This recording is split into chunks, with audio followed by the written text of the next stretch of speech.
too. Welcome back to Tech Engineering Lounge. This is Season 1, Episode 10. I'm your host, Camy and joining me today, I've got our lovely co-host, James S1E. Welcome back, James. How are you feeling? Hello. You good? Oh, I'm good. How are you? I'm doing all right. Good. I'm very delighted because today we've got our friend Manil Kapoor joining us on the lounge. Welcome to the lounge, Manil. How are you? I'm doing. Thank you. Thanks. First of all, thanks, Camy and James, for having me. We've had interesting conversations on similar kind of subject previously, but I've watched launch religiously. I think the last one which I picked up was Olesia's episode. Following her journey, it's pretty amazing. I do have to watch the last one, the one on the system design, but it's been amazing. And thanks for doing it for the community, guys.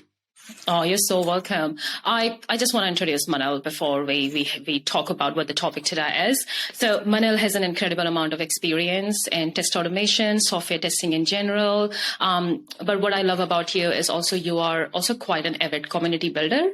And I think that's how you and I connected.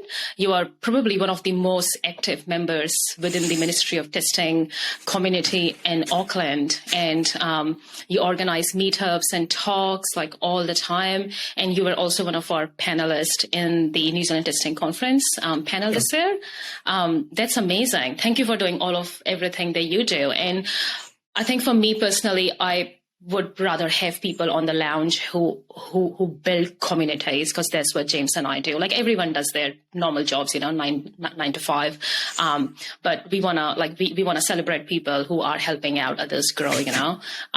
Is there anything that I haven't covered, Manil, about you? It's there is so much about you. You're so famous. Nah, I'm not famous, nothing like that. It's just so I have a 5-year-old. Now He thinks himself that he's a person. And he has his difficult questions for me, and then his Legos and stuff, and that's a personal life. And I have my wife. She works with us back. She's also a test manager, so we keep on chatting stuff. Testing. So that kind of all the way through. Oh yeah, man. It can be boring. It can be interesting at times, but it can be boring. Yeah. But it does help. In the same industry, I guess. Yeah. It does totally. So the topic today is contracting roles versus permanent roles within IT in New Zealand. And I want to give a bit of a background about why we are talking about this.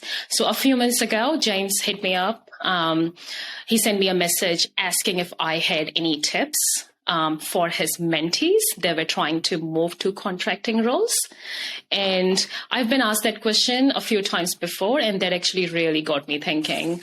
Because contracting roles are very, very tempting because all people think about is money. But I, as someone who has been contracting for a few years now, I think there is a lot of preparation that needs to go into moving into a contracting role, and there is a lot of risk taking. So I thought today, we would at that time, I suggested to James that we should do a segment on this, and I hope a lot of our listeners will appreciate this content. And Manil, you've been contracting for a while as well now. And the points, and this was one of our subtopics as part of the panel discussion in New Zealand Testing Conference 2022 this year as well, where you were one of the panelists. And some of the points that you made were so practical and so spot on. I was really impressed because I have also contracted, right? So you were talking about everything that is actually quite pragmatic. So that's why we thought you would be the best person to share and educate and create that awareness around contracting roles with our audience. So is there, James, before we head off, what was the advice you gave to your mentees at that time? How did that conversation go? Oh, it turned out that while we were having that conversation, the particular person I was talking to got reached out to by a contractor who said, hey, come. And so kind of it worked out. They found it pretty easy. And I think the thing I learned from that, my number one, this is a nice segue into the conversation, because one thing I'm interested in is how you find contracting work, because you don't see the job ads out there for contractors, certainly not in testing anyway, as far as I've experienced. Yes. And the answer, I think, from what I observed is that, in this case, my mentee leaned on their network to get that role. And it is it seems to be that contracting roles come through who you know more than anything else, but having never done it, I feel like that's, Manil and Camy, your question to answer.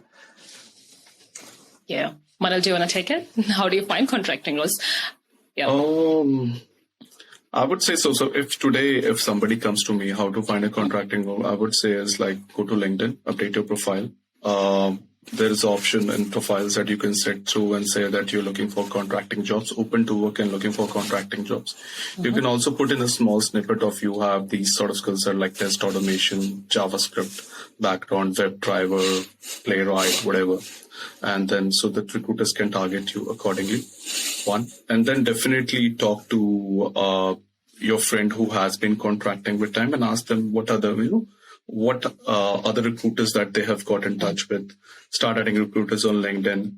What I would do is, as James said, that a lot of jobs haven't been advertised quite recently. But what I would do is like I'll go back 2 to 3 months, go to Seek, look at the contracting job, people that who have advertised them, and pick up the phone and talk to them, like the likes of Beyond Recruitment or the others, any recruiter, and say that I'm open for a contracting job. With ease of like, let me know if there's something comes down the alley.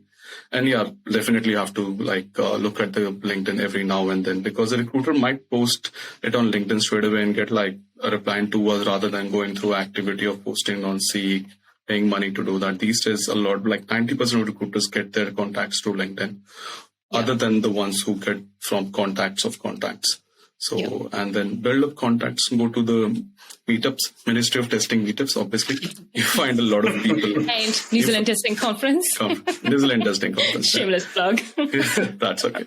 So I think you find a lot of people. So that's why we build up the community. You find a lot of people like in these conferences or the meetups who are from the top level to the bottom level. When I say top, like from chapter leads and above to like the testers. So everybody gains out, they pick up connections.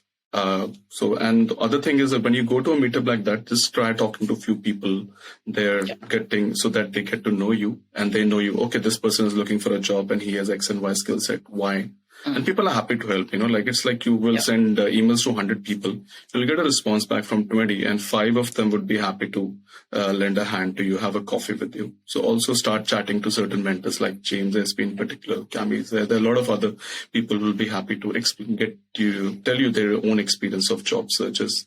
And it could go from resume review to right off the bat, sending them actual job options that you see in your circle. Recruiters are pretty ruthless. Like I feel like even if you're not looking for a contracting role or for a job change, they will still try to reach out to you just to try their luck, especially because since post-COVID, we've had a massive labor shortage in New Zealand, especially in IT. As we all know, like the contracting rates have significantly gone up, and there are not enough people because we don't have enough people coming into New Zealand, which is a good segue into we should define what a contracting role is and how is it different from a permanent role, because I do wonder if some of our listeners and our watchers on YouTube are outside New Zealand, or maybe they've never contracted before. So it would be nice to define what is a contracting role or what is a standard IT contract in New Zealand. Manil, do you wanna take a stab at it first? So a contract in its definition is like a time-bound contract, employment contract between the client who you're providing services to as a IT contractor. So say, for example, in my case, currently I am providing my services to Fonterra. So Fonterra is my client and I'm providing services to them for a fixed term, like a contract which has a fixed length, and I'm paid per day. Or in certain contract, you can also be paid per hour. And you have certain obligations in terms of X amount of hours that you have to work with them, 40 in my case. And then there are certain liabilities that you have, like personal liabilities that you have with them, and certain like contractual terms that you have to follow. So that's in a very short is a contract job. And you can find a lot more definitions on New Zealand, like websites and stuff. Yep. So, and there are different sorts of contracts. So there could be a fixed term contract or could be like a daily independent contract. A lot of times what I've seen, 80% of the contracts are like through agencies. So you have like some Beyond Recruitment or other companies which will find clients for you and they will recruit you for the client. and they will take a cut. For example, they will take $100 from the client, pay you like $75. So take that $25 as a cut per hour from you. So this is how the contract business works in New Zealand. And they can be like 10-15% of contracts which are straight contracts with the company, where the company is recruiting you or their HR department is recruiting you as a contractor. And then you have like 5-6% of fixed term contracts, which is for a very specific gap. They pay you fixed term salary, not a contract. It is above market rate, but it's for like a short term. For example, filling you up for like a maternity leave for an employee, like filling that position in for that short 8 to 9 months time frame. Yeah, I usually do not go for fixed term contracts. I usually go for kind of like a 6 to 12 month contract where there is an hourly rate. Like that's usually my focus, because I think that's where you get like more or higher monetarily benefits when it is an hourly rate. So in contrast, I'm pretty sure everyone understands what a permanent role is, but maybe James, we should define what a permanent role in New Zealand looks like in IT. Well, I mean, I can only describe it in contrast to a contract role, right? But in a permanent role, you're employed by a company, you have a given salary, you're always going to get that, you're always going to have, well, pending some exciting event, you're always going to have a role at that company, and it comes with it. My understanding is you get some of the things that you don't get as a contractor by being employed by the company, like your leave allowances, like some of the other job perks, like insurance, that sort of thing. Sick leaves are there, leave entitlements, some health insurance is there. The avid, the Kiwi Saver is another big one. Like right, paying you again depending on if you want to opt in and opt out of it. Quite a few companies offer ESOPs or shares or something when they're in the earlier journey. You never get offered to a permanent. And my wife works with Respect, so they offer you 5 additional like working leaves, or they call them wellness leaves. So it's like 10 sick leaves, which government gives you, and 5 plus 5. So you have 15 leaves plus like 20 or something public holidays. So you're in for a good like a month and a half of salary if you work as a contract, as a permanent employee. So I always tell people like permanent people get paid for 13 salaries, 13 months. 13 months. Contractors get paid for 11 months actually. People don't realize it, but technically it is like that. Yeah. Okay. Pros and well, my assumption then is that as a contractor you get paid more, right? That's what you would do it. You absorb more risk and take more hits because you get more money. Yeah, pretty much. I agree to that. Like all the gap is getting smaller. So initially it used to be like 35%. If you compare like 150K salary versus $120 contract, the gap would be 25% if you take 1 month of holiday as a contractor today. Yeah. Is it smart to say it is not worth moving into a contract role if it's less than $100, especially post-COVID? I don't think it cuts it like less than $100. It's just not. Like you're putting yourself into a risk. You're probably better off at like a 120, even like a 130K perm salary. It's far better than $100 hourly rate. That's $100 per hour. That's $100 per hour. Yeah. I wanna one of the things that I want to discuss is why would anyone want to move into a contract role? Like what is the motivation for people to move into a contract role for a permanent role? And then we will circle back to talking about or going into a bit more detail on pros and cons of being a contractor, because I think it's quite a lot of things we've mentioned a few things. I think it's worth going into a few more details. Yeah. Hey, given that I'm the one who has never moved into a contracting role, why would you? I mean, is it just the money? That seems to be the main motivator, right? Is that it? Is it nice to have, less ties to a company if you feel like, I'm not part of this company, I don't have to go to their team lunch or, whatever. I don't know. I'm kind of making stuff up here, but are there other advantages to it as well, or is it all about the money? Tell us, Manil.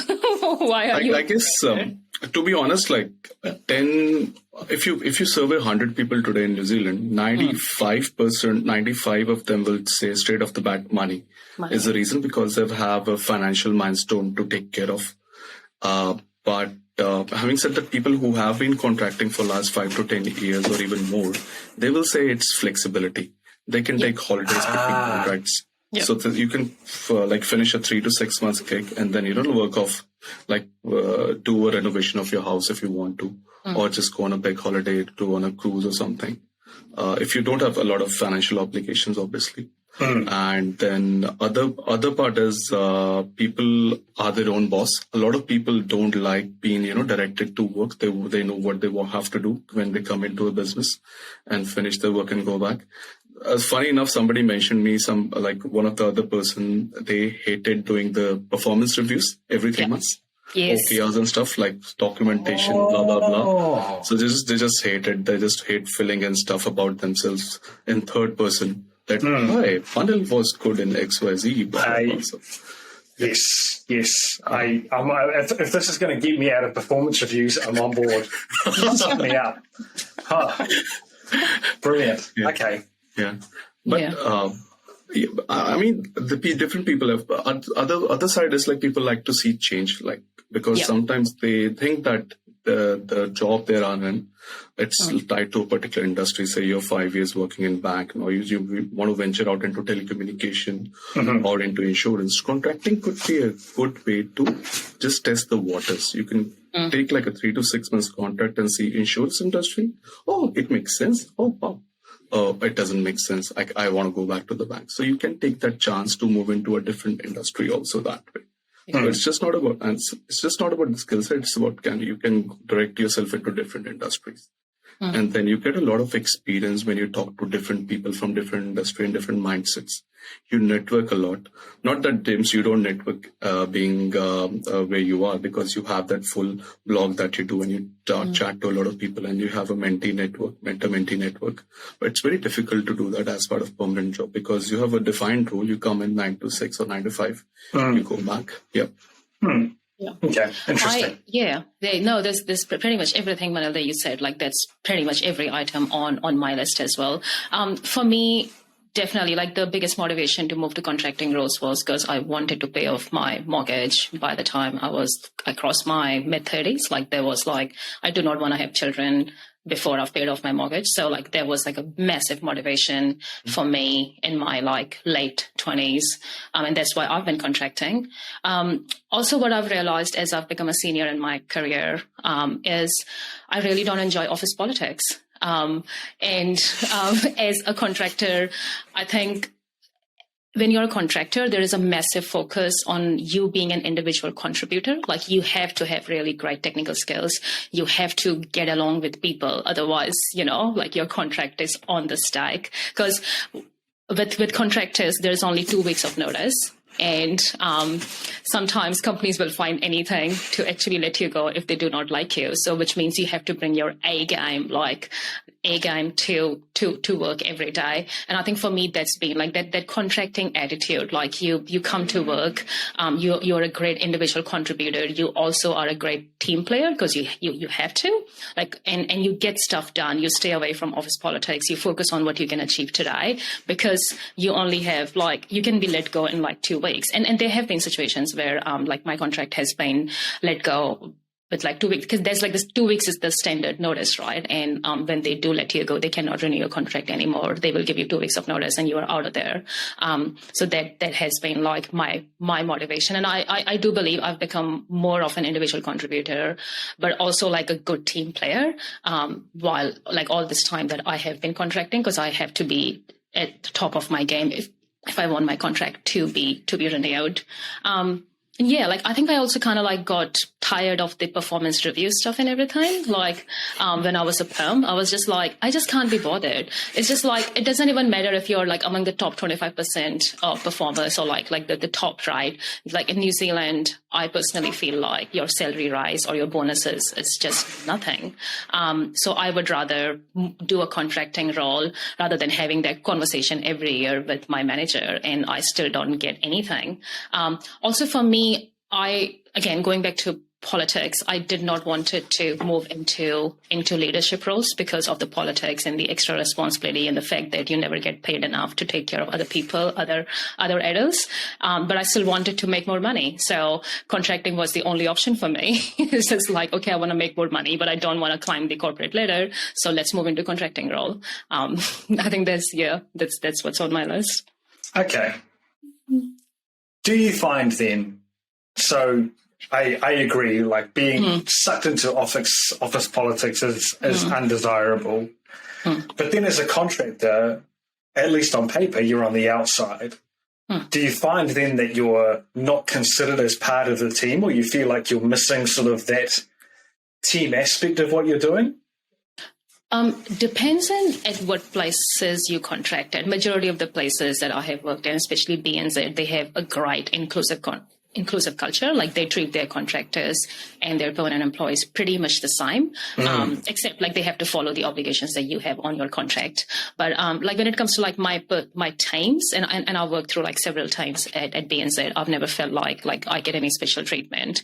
But I think the office, because and at some places, I think the reason I brought up the office politics and stuff is because contracting is usually not for leadership roles. Like majority of the companies, they do not give leadership roles for contracts. Like they want permanent employees for contracting roles. So contract roles are usually given to like people in your software development team. You know, like you've got a project, you've got a fixed budget, you hire people to come in for their expertise, for their discipline expertise. They get the job done and then they leave. So that climbing the corporate ladder and all of that stuff, that is not a contractor's life. Yeah. So does that make sense? It does, but to be honest, the rules of the game have changed actually a bit in the last 2 to 3 years, which are what I have seen. To be honest, like I'll cite an example of office politics in terms of technicality. Say, for example, you have people in the company sitting from last 5 to 10 years, started from a junior tester, now he's a test lead. He has no experience in JavaScript, and you come off as a contractor and say, oh, hey, let's start using Cypress because you will be upgrading your UI into React. And this guy says, nah, let's just keep on using Selenium for now with Java or whatever. So as a contractor, you have to develop, you need good soft skills. And you need to have good EI skills also, emotional intelligence and those kind of skills, empathy. So you think of this person that he has been in a company for the last 10 years and you're coming into a company and saying, hey, you can't do that. This is the best. This is the thing which everybody's doing outside. So the politics in this case, what you play is you say, yep, let's start doing this thing let's try it for 3 to 6 months, and it fails. And then you say, why not let's try Cypress? So do you think, will that be office politics, or will that be getting the things done in your way, but persevere for that much time? So it's like you have to choose sides at times, but you have to be for a common good. So once you enter into a company and work for a client, you have to think what is good for the client. But then I'm not saying you have to please people, but play a long game if you want to stick into a company. So it definitely requires a lot of perseverance, emotional intelligence, and obviously thinking left. And then not shifting left, but thinking left, looking at the left and looking at the right. So looking at everybody inside your team. So that's how the game has changed. And I actually I have seen a lot of test management rules being advertised as contractors because a lot of hiring managers have been skeptical about hiring or like maybe promoting people straight away who they don't think have skills to become manager or getting somebody from outside, because test manager role actually affects a lot of areas in the organization. Because they have to hire people up to build a team. They have to talk to the stakeholders. They have to talk to vendors if you're working with vendors. So they get people as contractors and then see how they are working for 6 to 12 months and then maybe give them a permanent role or ask them, do you want to be a permanent person? And actually works to your advantage because you're already at a premium pay rate as a contractor, and then you can demand a higher salary rather than coming from a permanent role again to a permanent role. So, which is what I've heard over and over again, because I've been approached several times to go up, like to become a permanent employee at several organizations. If you move from a permanent role, like if you get promoted from a permanent role to a permanent role, but if you get converted from a contractor to a permanent role, I think the salary or the packages that you land on as a contractor moving into a permanent roles are usually higher. Again, that depends on the company, but kind of like, generally speaking, if you come in as a contractor, if you convert from a contractor to a permanent role, majority of and if you're a great employee, I think the majority of the companies, they will go out of their way to give you a great package. And again, I think that goes back to, because being a contractor, you have to be a great player, like not only an amazing individual contributor, but also a team builder. Like those are the kind of employees that I'm talking about, that grab like really, really good packages.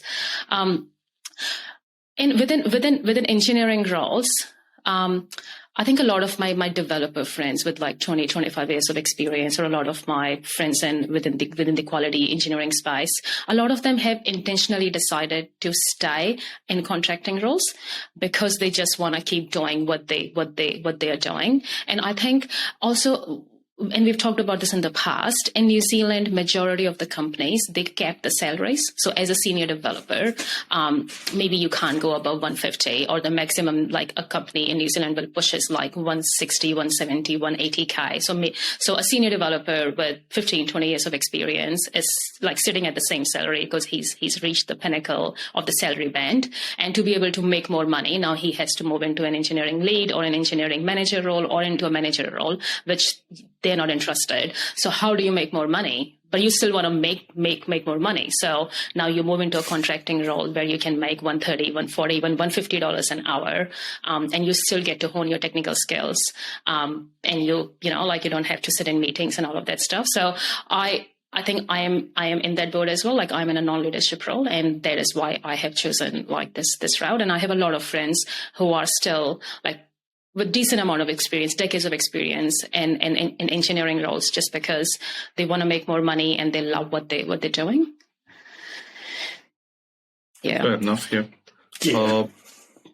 I think whatever it's like, it's up to you. So obviously money, 15, 20 years of experience. The thing is with engineering, it's a funny thing, even if you have 15 to 20 years of experience, I've seen you can actually face a person who has just 2 or 3 or 5 years of experience who can write better code than you today.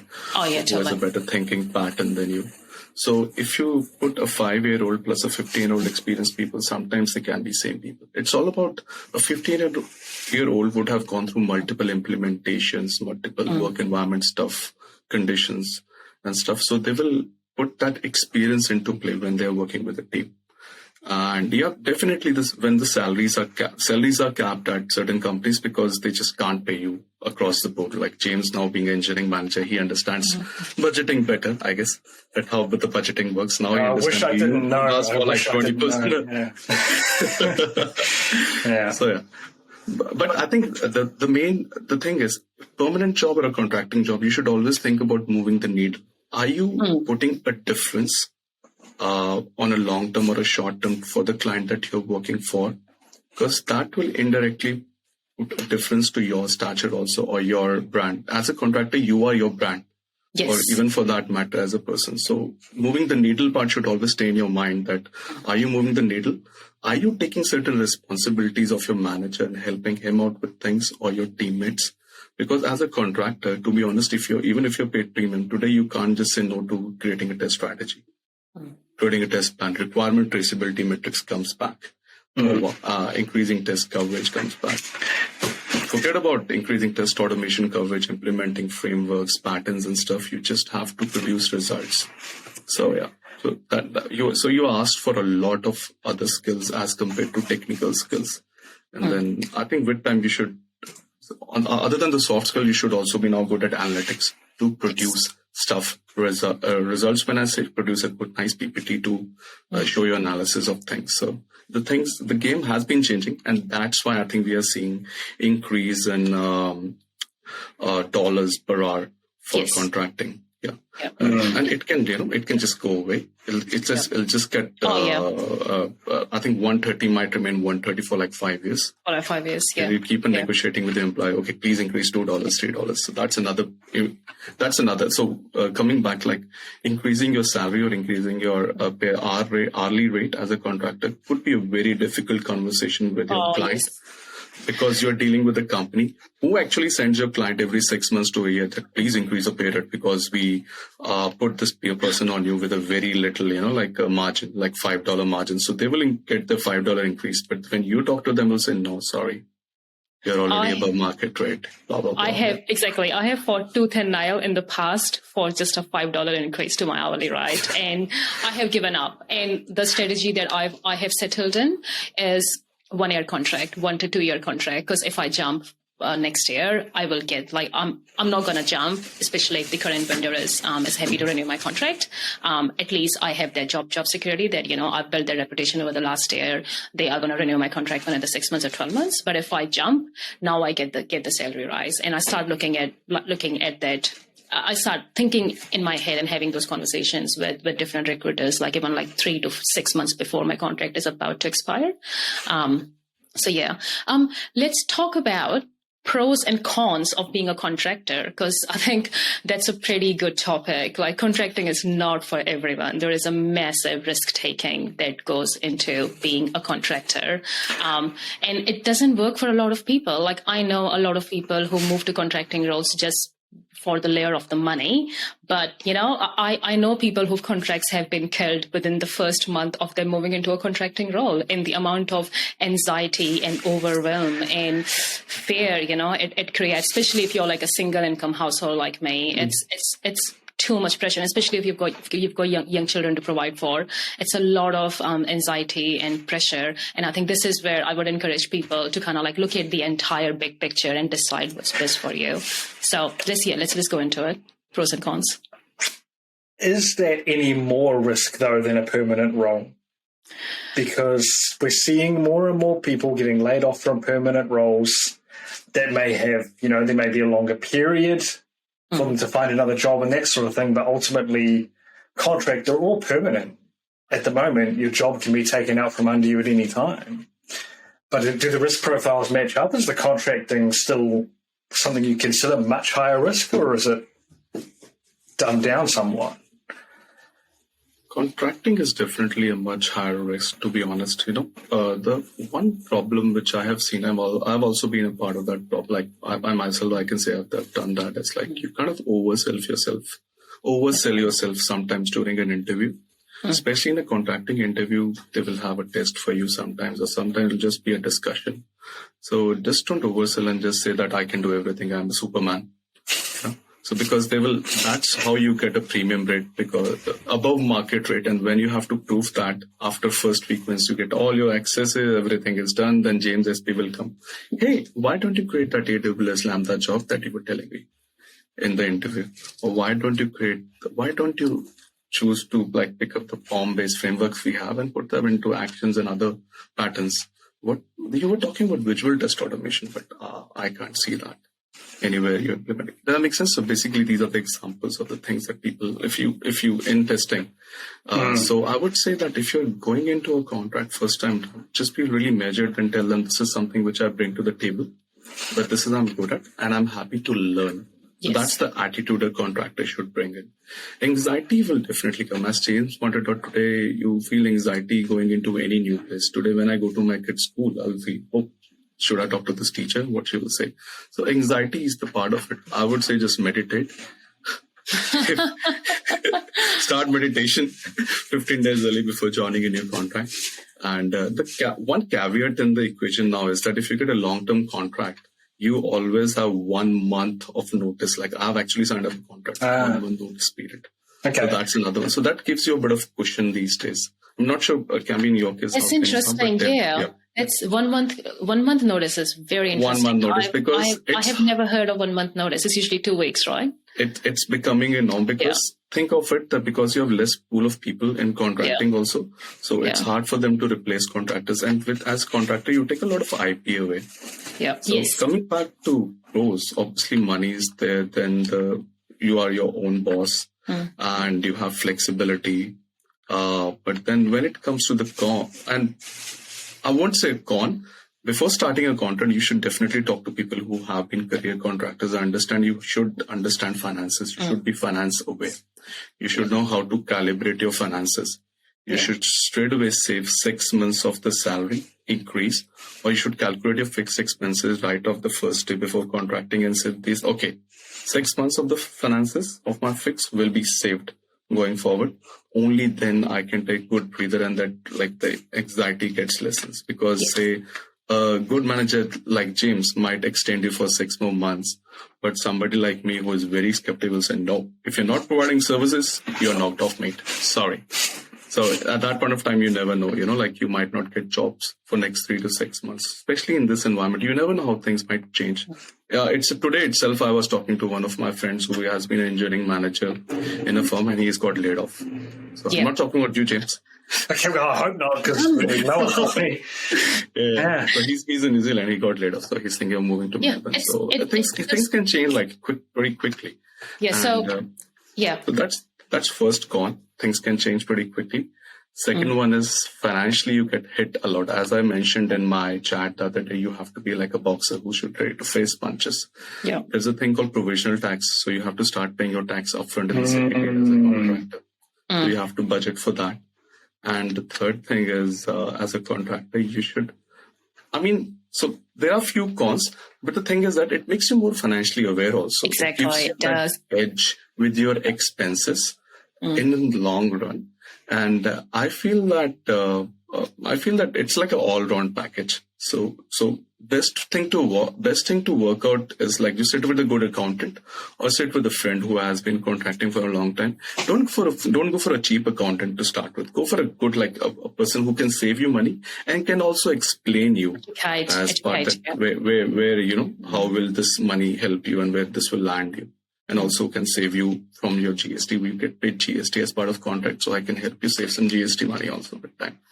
And first thing, don't go for that shiny thing that you're looking for once you start the contract. You will see a bump in your salary by 60%, but just don't go for that new iPhone or a nice Tesla car down payment, to be honest. Yeah. Don't buy a Tesla car. Don't buy a self-driving car. It's so interesting because I'm kind of I was actually, because how ANZ and I think also again BNZ is giving 1% up to yes special EV. I was actually considering getting the loan because I'm almost done with the mortgage of the house that I live in right now, and I was like, I could get that loan, 80,000 at 1% for next 3 years and get solar panels, upgrade to an EV SUV and stuff. And I was like, from everything that I've learned by managing my finances over the last 5 years and by becoming financially literate, is not to bite more than you can chew. Even when you are when you are a contractor or you have higher income, and especially the interest rates right now, they're so crazy. I would just rather pay off my mortgage than getting 1% interest in 1% for 3 years. After that, it'll bite. Exactly. Yeah, because if you can't pay it within the next 3 years, then it goes back to whatever the market interest rate is, right? But financial literacy is actually a very, very good point for anyone moving into contract. And I think this is the sort of advice I would give to your mentees, James. Becoming financially aware. I think everyone needs to be financially aware and financially literate anyway, regardless of, if you're an adult, if you're above 18 years old, you have a job, you're in a household, you have to be financially aware, right? Financially literate. But I think if you move into a contracting role, it takes an extra level of financial literacy. And like Manil said, always have 3 to 6 months of savings. I have rainy day account where I have my 4 to 6 months of savings, which I never ever touch unless my roof is leaking and I need to fix it, or it's a matter of life and death. Someone's been in an accident and you now need to have this liquid cash to do surgery and stuff. That's how I do. I never touch my rainy day savings, and I think that's how I manage some of that anxiety and overwhelm. And I would advise people to not even move into a contracting role if you haven't saved at least 3 to 6 months of rainy day savings, calculate what your mortgage payments are, calculate, if you have dependents on you, if you have children on you, nail down your monthly expenses, your budgeting, know what your monthly expenses are, save that money, and then move into a contracting role. Do not wing it. Don't be dumb, because if you do it, I think that's totally dumb. And I know a lot of people do it, but it's just there is risk taking and then there is dumb risk taking. What I'll add to that is that regardless of whether you're contracting or not, that's actually good advice. Given our current climate, like it or not, the tech industry is tightening up. It's not as flush with cash it usually used to be. Jobs are going to be harder to come by. Just have that money aside. Yeah. And as soon as we finish this call, I'm going to be checking my bank accounts and my budget.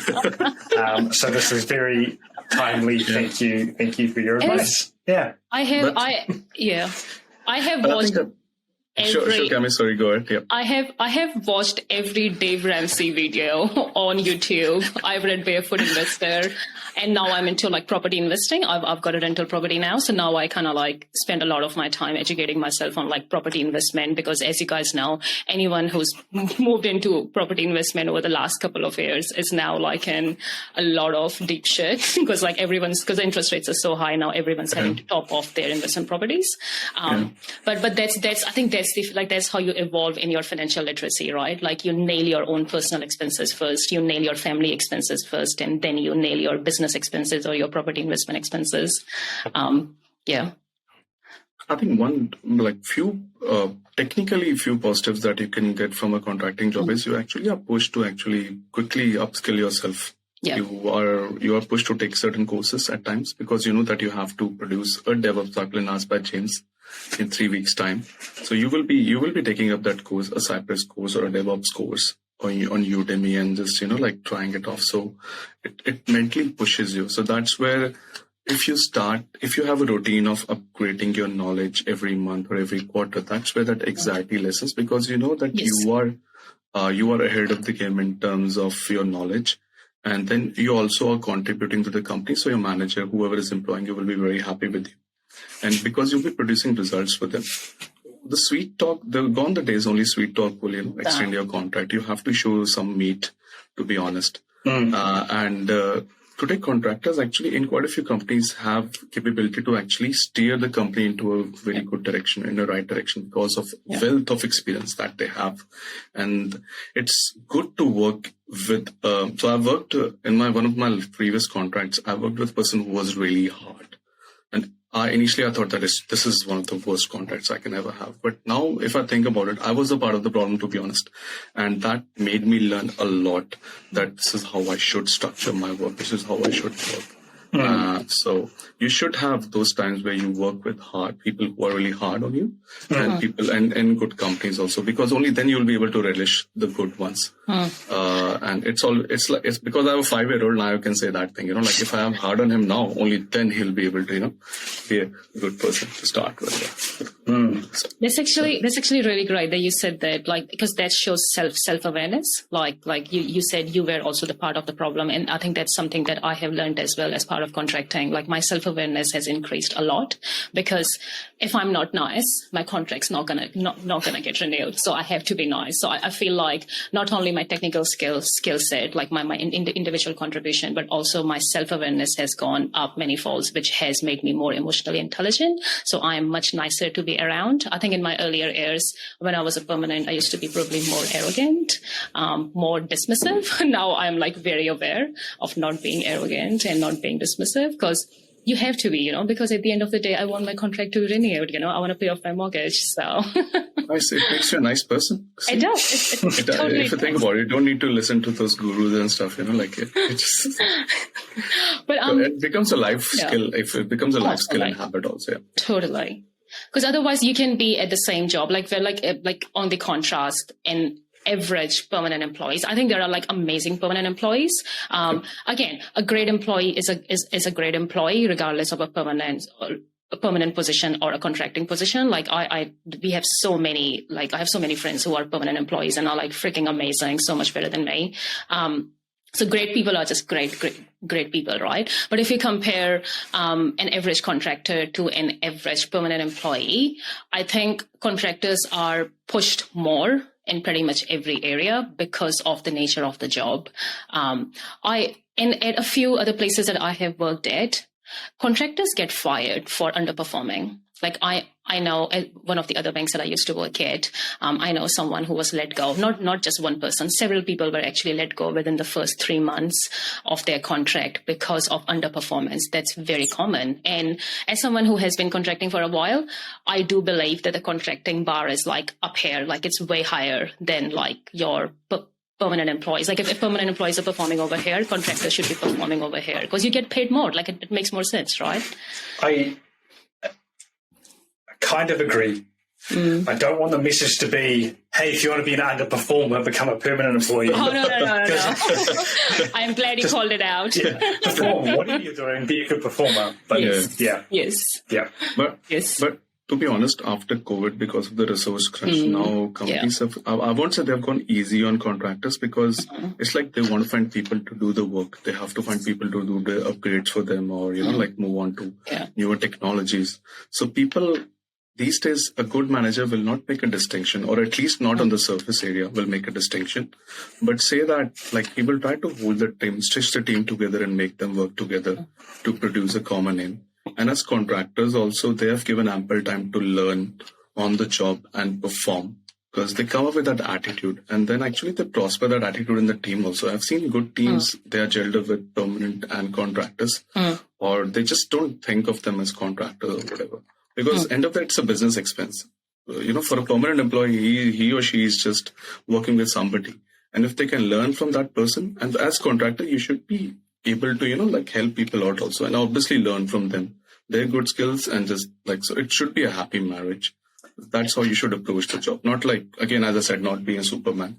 And to your point, firing of the whole company, it could have been a very political decision where a client or a company would have said, these are the best 6 people in whole Wellington or Auckland area which can do this job. And they said, oh, okay, let's give you 3 months to prove it. And they were like, what? So it could be a reason that the requirements were not clear. I'm like, a lot of things go in the background. So that's where you need to be politically aware of the situation also. One thing which I've noticed with time, which helps people, is create a risk profile for your job. May it be a permanent job or may it be a contracting job. When I say risk profile, look at the industry that you are in today. So if you're in banking, or you are in telecommunication, or you are in insurance. So banking has good cash. Not sure 1 or 2 years down the line, and then look inside the banking. Look at the initiative. How long is the initiative, and why is that initiative going on? Is there a potential that that initiative may get canned when the government changes next year, or with elections, whatever? That's for the government employees. And then third one is your team huge? Do they have more people than required? If somebody makes your team leaner, will they come for you? So have that matrix in your mind, a risk profile matrix of your job, and that will help you actually, get that risk averted of losing a contract or saving your contract, I guess, or you can move early, you can jump the ship earlier, basically. I like that. That's a really, really good point, like a risk profile. And that comes with more experience because you've been contracting for a while now. So you've learned that, right? That is something that I've learned. So my previous time, I just moved teams last month. My previous team was 50% contractors, including me, and they lost all the funding. They lost all of their contracting funding because it needed to be put into some other urgent project, which happens all the time. And all the contractors were let go, 2 weeks notice. All the contractors were let go. I was super lucky that there was a vendor role, a contracting role available in the next time. And also, I think I do have a good reputation. This is my second time contracting for BNZ. The fact that they've hired me for the second time may mean that I'm good at my job. Not to brag about my ego or boost my ego. But they tried retaining me, which I'm super grateful for.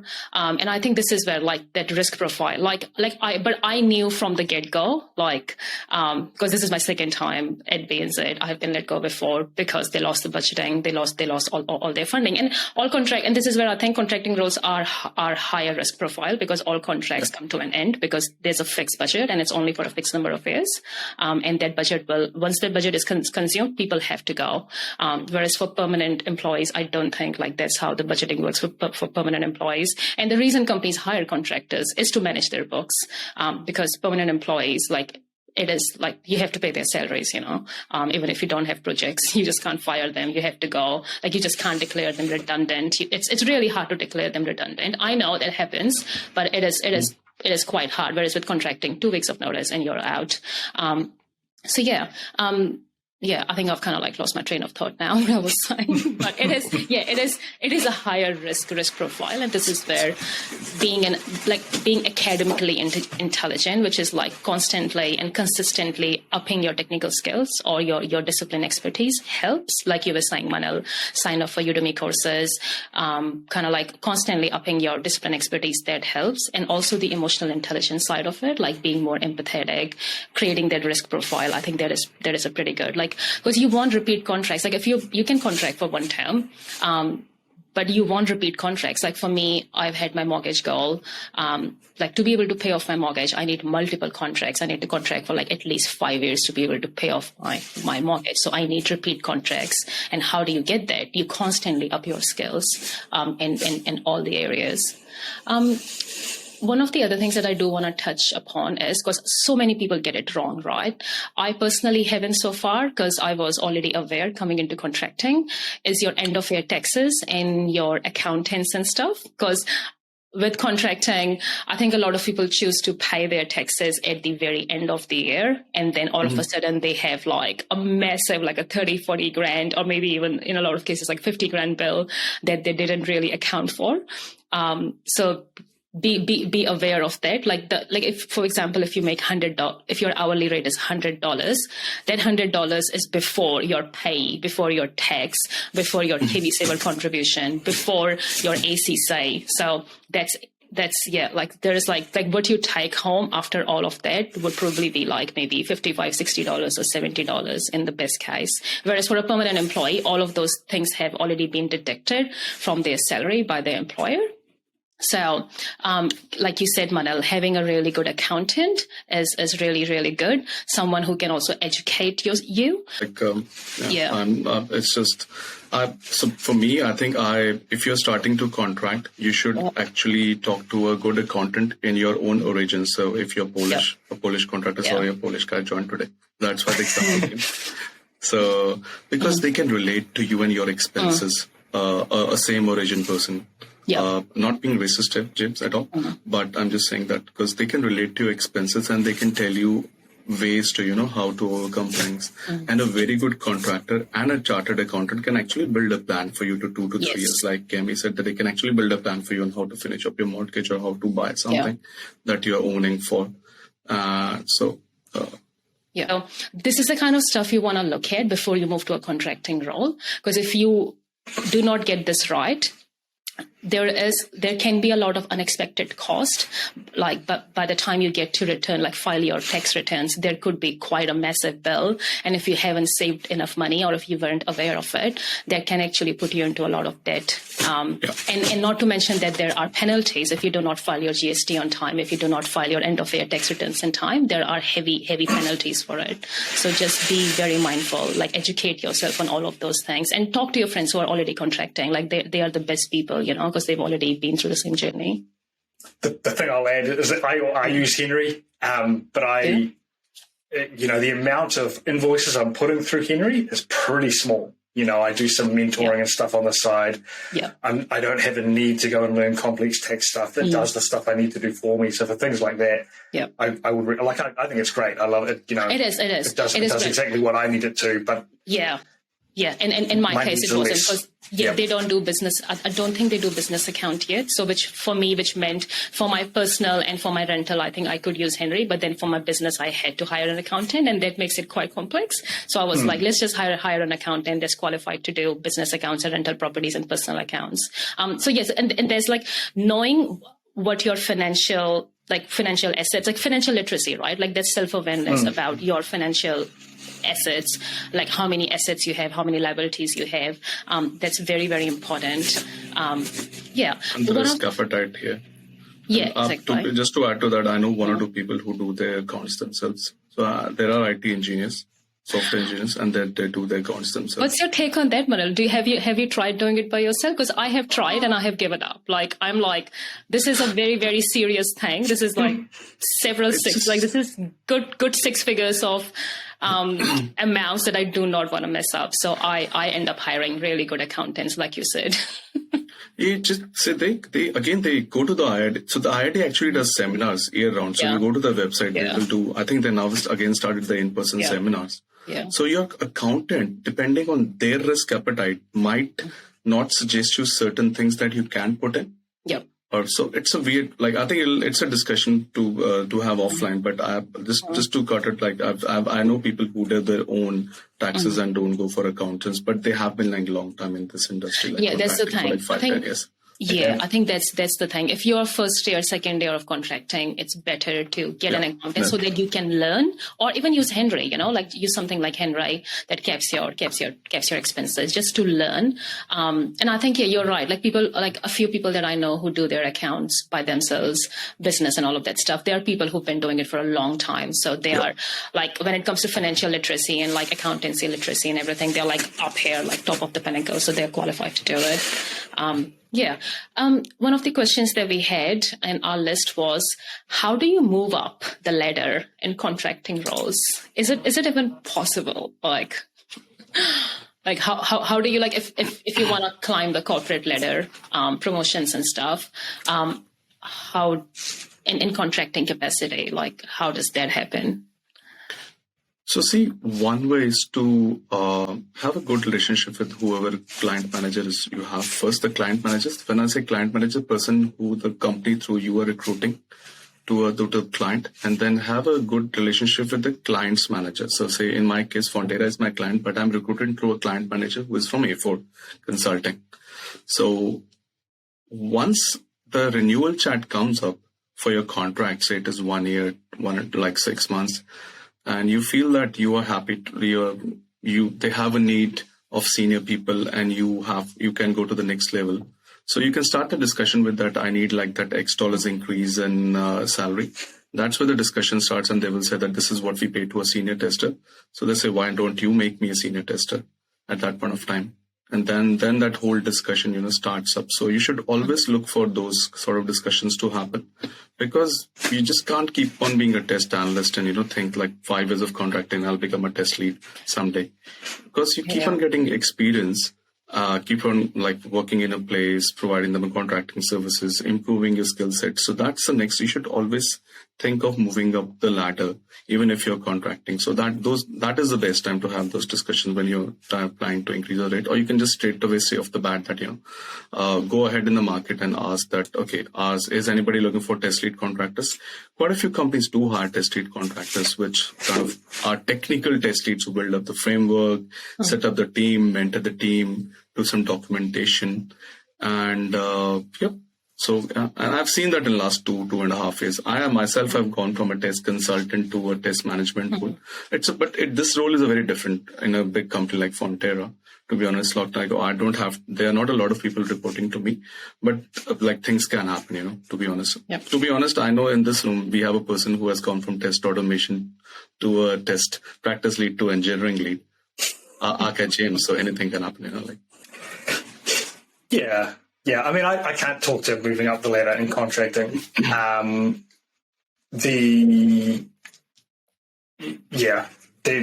imagine it's much the same, except that I would question management roles as a contractor. I think we already touched on that. Are a thing, but harder to come by, right? If you want people management, if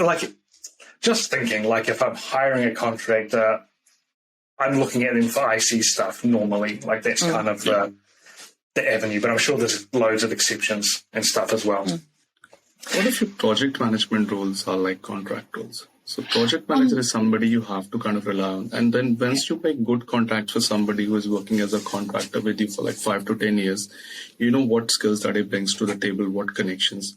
So imagine a good test managing contractor can actually build up a nice team for you using his or her connections. So, yeah. Totally. I have felt like, go James, you go. No, I'm just,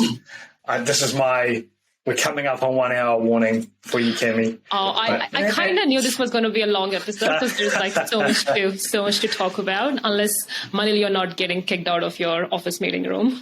Oh, no, I'm like, I've come in for like 3 hours.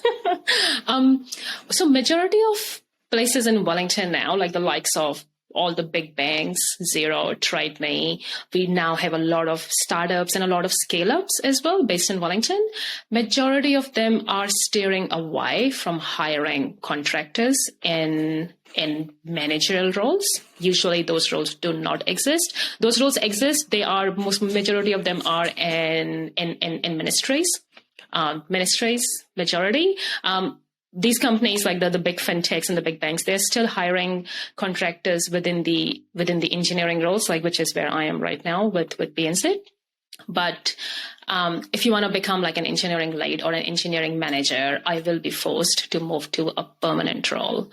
Like if I want to continue working with BNZ or ANZ, or I want to go work at Xero or Trade Me, it's very, very rare, like you say, and even if they bring like contractors at like leadership or senior leadership level, eventually within 6 months, they would have converted into perm. Because I think, again, the rates are very high, and I think it's also a risk because contracts, like the way budgeting works for contracts, it will end at some stage. So it is a risk to the company. So, and I think that was one of my questions that I had in our list earlier. Like, are contracting roles decreasing in technology within New Zealand in general, or like what sectors have more contracting roles?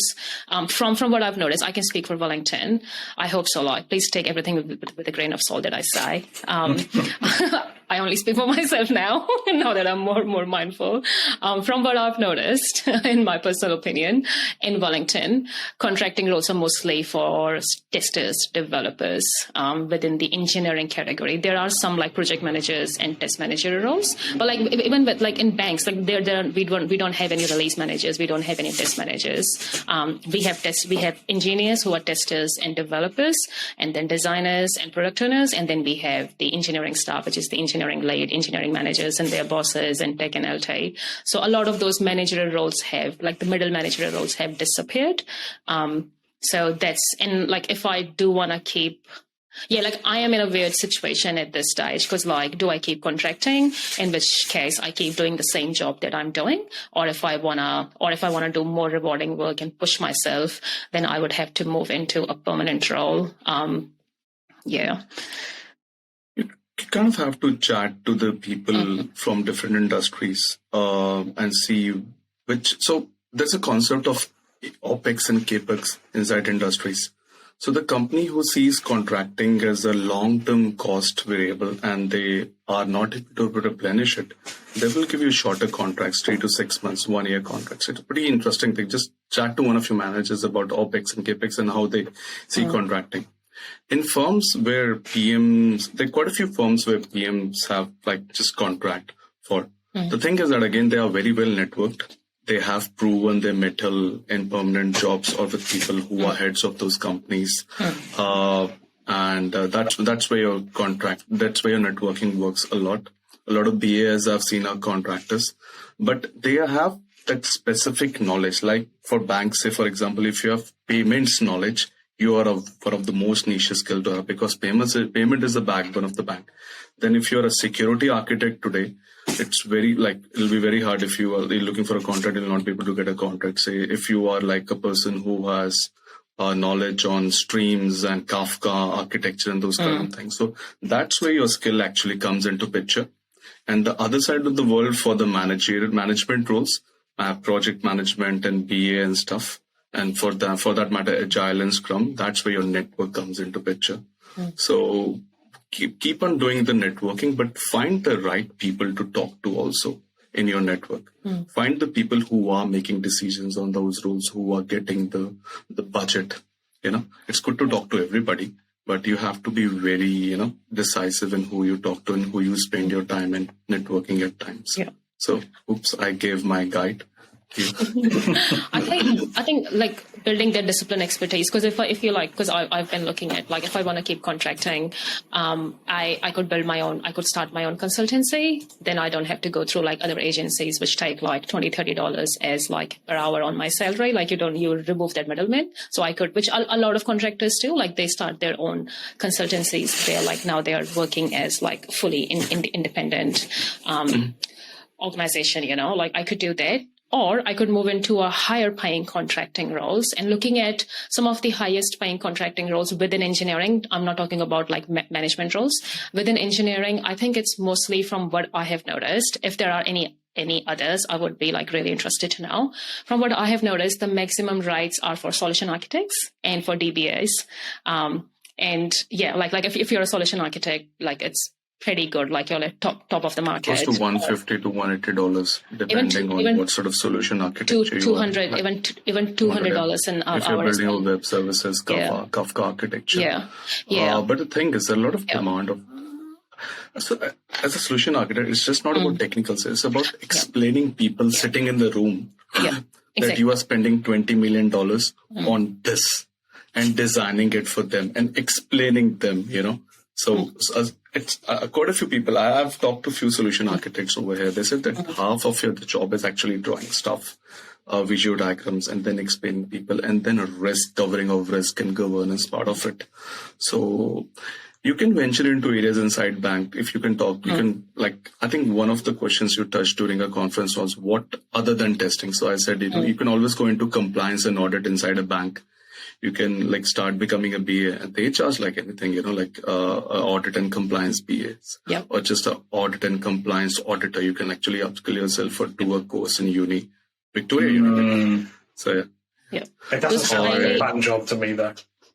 Oh, it's like an investigation job. So imagine, one of the auditing, we've in one of my previous companies, we were caught on this thing. Like some guy wrote that in the acceptance criteria, either we should have ticket tag test automation or manual. And we had one full sprint where nothing was tagged. And that audit report came out and that sprint was tagged for a major release for a company. So that's where the things get affected. And I think we got pinched by 120K. Yeah, so you do get pinched. So auditing is a real thing, like the companies who are CMM compliant. So to make you CMMI compliant and auditing compliant, so a risk and auditor will be in a company to look at those things and cover your basis accordingly. But then how I know all this now is because I'm a release manager now also, so I have to cover my releases and stuff because of that.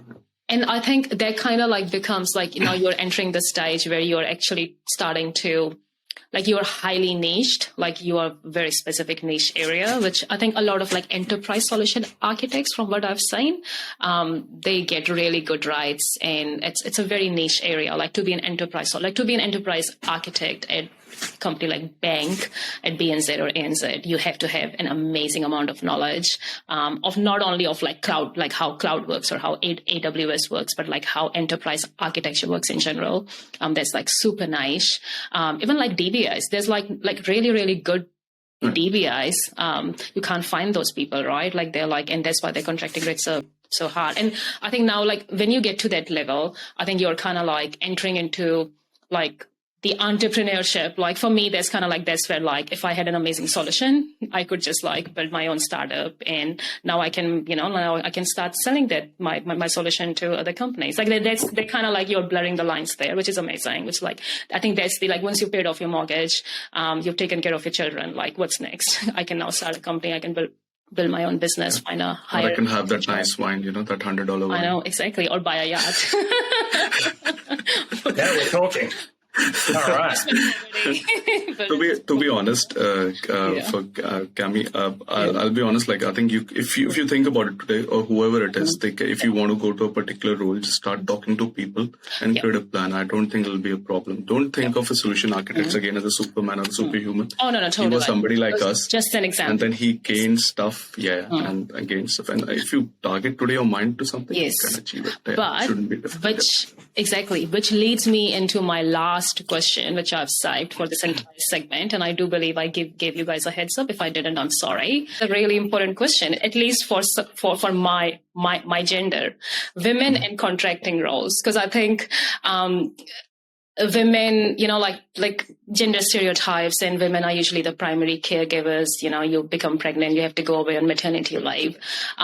Personally, I have seen few less women contractors over my time, and there have been places like where I am the first women contractor, like within the entire team, or I am the only women contractor. I mean, apart from the fact that I have been in several teams where I am the only women employee or only like person of color, like I'm also the only women contractor. So women in general do not tend to move into contracting roles, and I think a lot of it's the job security and the maternity leave benefits. But for me, I think as someone who has tried venturing into that area and is now reaching a stage where I'm starting to think about children, I want to have that conversation because I feel a bit lost. Like I want to keep growing in my career, but I also want to grow my family, want to have children. And I think a lot of people can empathize. Even if you're a guy, you have your partners, who are in the same boat. So I hope people, like even guys, can empathize with their situation. Like, how do you do? What do you do in that situation? Like, how do you decide? How do you make a decision? And I also understand, like, I've reached out to a few of my own friends, women friends who have started their own businesses. And then, like they've had children, because I think they're in the same boat. Like if you start your own business, if you're self-employed, then you don't have those maternity benefits, right? And especially if it's a small business, then, like if you take a 6-month break or a year break, someone might have actually eaten up your small business. That opportunity is gone, or COVID has hit. So it's quite risky for women in general. So that's why I wanted to touch that. What are your thoughts? Do you guys have any thoughts? James, you go first, mate. This is a hard one. The truth is I don't know the answer. I know that tech has to make space for women in general, right? I think since the time I started my career until now, it's certainly doing better, but there's still a lot of room to improve. I think as much as possible, we want the industry to be accommodating to that sort of stuff. I am fully supportive. I want women to be able to have children and start a family and still be able to have a career. And I don't think contracting should be a blocker to that. But I don't know the answer. I don't know how to make that happen. But I definitely, that's obviously, a challenge that I haven't just short-sightedly considered myself. For me, I think so. It was a two-part question. First was the women in contracting. So what, in my experience in the last 8-9 years being in New Zealand, I see women in a lot senior roles. Again, once they have like 10-15 years of experience, then they start for like a BA contracting, Scrum, project management. I can see a lot of women in project management as contractor. But for tech roles, I have slowly seen women going into contracting, like for the likes of Westpac, when I see now in Valley, where my wife works, like in Auckland, per se, like she tells me like, there are more and more women joining in. So I think they're getting more and more confident in their own skill set. And women are always good at finances. Like 99 out of 100 women would be good at finances. I'm pretty sure my mom was really good. My wife is really good and she manages our finances. So we don't need to tell women that, you are not like the ones who are not, them husbands or their partners or somebody in their life would be good at finances that can help them out. So when you're planning for a kid and you are contracting and you love your contracting, make sure you have that plans clear with the current employer that you have. And just tell them that this is a 6 or 1 year break that I'll be taking up. And if you have a very good relationship with them, they will definitely pull you back once you are back on the market. So I've seen that happening with quite a few people as they have contract. Again, so the 6 months saving might become 1 year of savings that you have to do at that point of time. Exactly. But nothing's stopping you from, having a family and coming back and join a contract if you don't like doing a permanent job. But again, permanent job will have benefits. Somebody will stop keep that job for you for 1 year. But again, if you want to give your kid more time, like 1.5 years, 2 years, and you have that money to do it, hey, why not? I can't comment about the small businesses and stuff because you need less variable in your mind once you're taking care of a little one, what I've figured out with time. That's it. It's a very delicate balance between because for someone like me who's almost paid off her mortgage, and by the time I do have a child, my mortgage will be done. So I'm not struggling for paying off my rent or my mortgage. That's already been taken care of. I want to spend, I've gotten to this stage in my life because I wanted to spend more time with my children, and I don't want to go back to a permanent job where I have to be in the office like even 3 days. Like I'm probably looking for like a remote opportunity. So I'm kind of like the general advice, 99.9% people will give me the standard advice, which is for women, move into a permanent role. And a large number of employers in New Zealand, they also top up your maternity life, which is amazing, right? Yeah, especially the banks, like they actually top up your maternity leave. You can even go up to like 1 year of break, and then the job will still be there, and which sounds amazing advice. But then I'm kind of like, but then that means I have to move to a permanent job right now, or rather I could keep contracting, have a much larger rainy day savings fund, add like another 30K or 50K to which I can save if I contract for another year or two. And then you take the break and then come back to workforce, like part-time, or maybe take a remote role because you want to be there for your children, right? Like for the first 2 years, I want to be there for my children. And I just wanted to talk, like, I don't think there is any straightforward answer to this. But I think as more and more women build their own businesses, as more and more women try to explore more traditional, like more things that haven't been explored before, I think it's nice to have these conversations and to create that awareness and to share. Like the reason I'm sharing my situation is because I hope like it will help some other people as well. And you are absolutely right, Manil. I have seen quite a good increase in the number of women moving into contracting roles over the last couple of years, especially after COVID, because there is like not enough people. So I think everyone is being approached to move into contracting roles. And if you already have children, your kids are like 4 or 5 years, then you can now you do not plan to have any more children, then you can easily move into contracting roles. So, but I think for women who are planning to have children, grow their family, I think they are in a sticky situation. It's like, what do you do? And it's quite hard to go against the norm, because the general advice that I get is move to a permanent role. That's the best thing. Yeah. But then to not choose that and to find a better solution, or to find a better way that works for yourself is a bit harder, especially if you're going against the grind. Anyways, this has been a very long conversation. I'm glad we talked about everything. I think this conversation was very much needed. Thank you so much, Manil. That was all your wisdom of contracting all these years. It's really going to benefit. Thanks, guys. Thanks for having me. It was a great conversation. Thanks, James. Thanks, Camy. Yeah, thank you. And look, Camy, this is our final for the season. Oh, yes. So it has been a wonderful 10 plus 1 episodes. Yeah, 12 actually. We recorded one in episode 1. Yep. I think we've had some interesting conversations. We've learned a lot of stuff, for sure. And yeah, thank you so much. Thank you, Manil, for joining us today. Yeah. Thank you, everyone, for watching. Yep. Please like, share, and subscribe. Merry Christmas, Happy New Year. Merry Christmas. We're gonna take a full proper break. Like I think that's our plan, and we will come back for season 2. We are not promising we will come back because again we have family commitments and our main jobs and a whole number of other initiatives that James and I do.